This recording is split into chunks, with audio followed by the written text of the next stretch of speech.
Welcome back to Jungle Gym Aquatics. Today, I'm going to do a quick fish room update.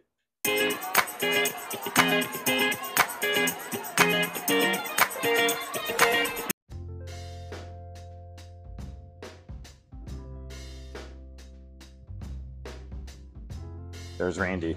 She's always being cool. We'll start in here with the 5-gallon. Once again, this is actually just kind of a holding tank. Right now it's got that platy, that Danio, and that red-eye tetra. They stay here, keep this thing cycled, and then whenever I get new fish, I introduce them into there first, or I'll put these guys in a 10-gallon if I know I'm getting a little bit bigger fish. Still have my laundry space available. No new fish tanks over there yet. Thank goodness. Here we got the 20-gallon. This was the platy and crebensis tank. Unfortunately, both the crebensis have passed, but there is that female beta in there.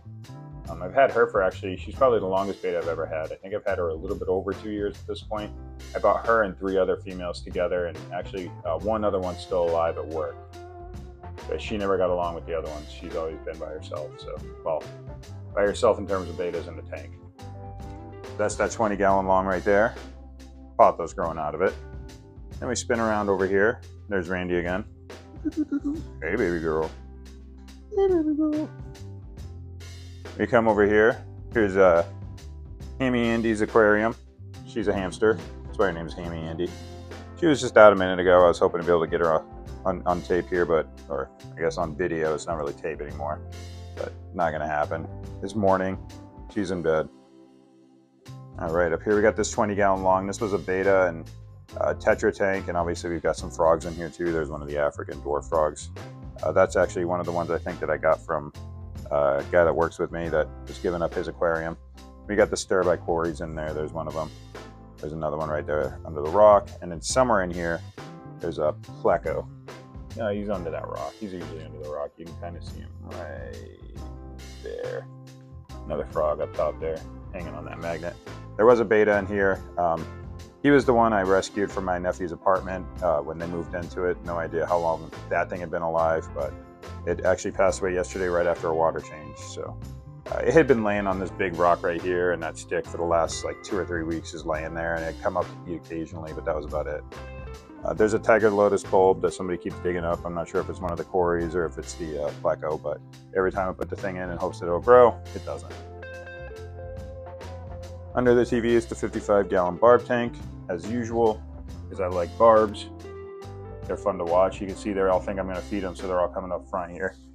If I put my fingers in, they'll actually all come over to it, start biting on it. As you can see right there, it's kind of funny. Doesn't hurt, not like those Oscars over there when I do it. But I like doing it anyway. I mean, I know it's mean to them, I guess, but I usually do have food in my finger, pinched in my fingers when I put them in there.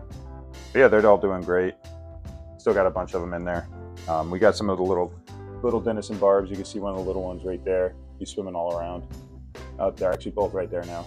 Hopefully they'll grow up and everybody will get together. Over here we got the 29-gallon Bolivian ram tank. You can see the 3 big Bolivian rams right there.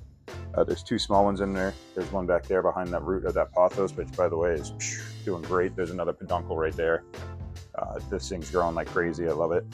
I put in those Harlequin rasboras and all those black neon tetras, and it really did help bring out all the Bolivian rams. You can see there's all 5 of them right there in one frame. Normally you'd be hard pressed to find 2 or 3 of them before I put those in there, so that was a great idea. Down there we got the silver dollars.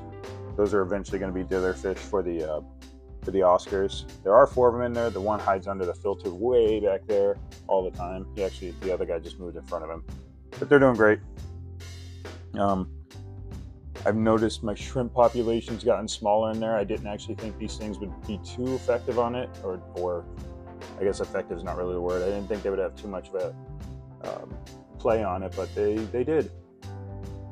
Once again, there's those guys. I love this aquarium. I got up there the frog bit that's doing well. The jungle valve's starting to finally take off. All of the Java fern is doing great. That lotus is doing awesome.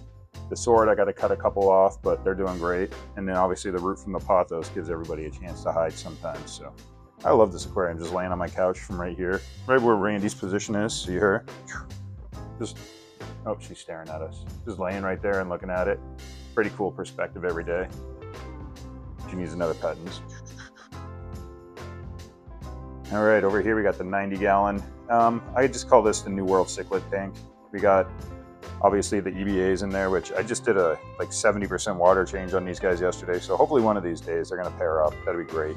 We got that gold Severum right there. We got the green Severum over here. Down there, we got one of the polar parrots. This guy is mating or spawning with another one. I'm not sure where the other one is though. Actually, now it's oh, there it is. It's that one right there. I can always tell because it's got the weird darker pattern on the side, as opposed to the other ones that have the distinguishable stripes. In the back, we got all those Colombian red and blue tetras. They're doing great. We had 10 of them in here, but literally the day I put one of the new ones in there, I saw somebody grab him by the tail, and then it just ended pretty quickly. It was actually kind of gruesome. Down there's the firemouth. He really doesn't come out very often. This is what this thing looks like as a whole. Love this aquarium too. I know the plants in here don't do much, but the roots from the peace lilies are pretty cool, and the peace lilies themselves are pretty neat. I looked yesterday and it almost looked like we were going to get another bud or bloom on this one over here, but I don't think we're going to. But 3 in 1 year was actually pretty impressive. Down there we got the 10 gallons. This one right here, this closest one, that's always just kept going in case I do get any of these guys to actually breed and give me some spawn. I can put them in there. Next to it, I keep the platies. Those guys just go into other aquariums to keep them cycled. And then furthest one down, you can see some guppies in there. There's like 4 guppies in here.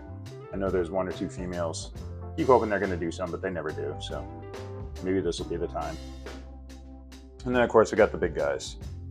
The 125 is doing great as usual. They probably think I'm gonna feed him again. There's Johnny. He's a man, he's huge. I can never get a good size comparison on film, but he's probably, you know, at least 12 inches. Then we got BB. This guy's a maniac. If I walk over to here, he just starts freaking out, chasing my finger, as you can see here. That's why I don't put my finger on this side of the aquarium anymore. And then of course we got the bluegill, still no name. But his colors are awesome looking. You can see them all from the side here. Here, we'll do a side profile view here. You can see them all 3 right there in the same shot. Bluegill left. And in the back, we got the Citodonus catfish right there. You can see him. And then right there is the tail of the pleco, and I bet Johnny's gonna come here pretty quickly. Oh, he didn't this time. And then the pothos on that is doing great. I think I'm gonna have to get like a suction cup, like an airline suction cup, and kind of bring it around here, because right now it sticks halfway into my kitchen doorway. Let's see if we can get this guy's colorations any better yet. Yeah, there we go. Look at that guy. What a stud. All right. That's my quick update for the fish room. Everybody go be awesome and do awesome things.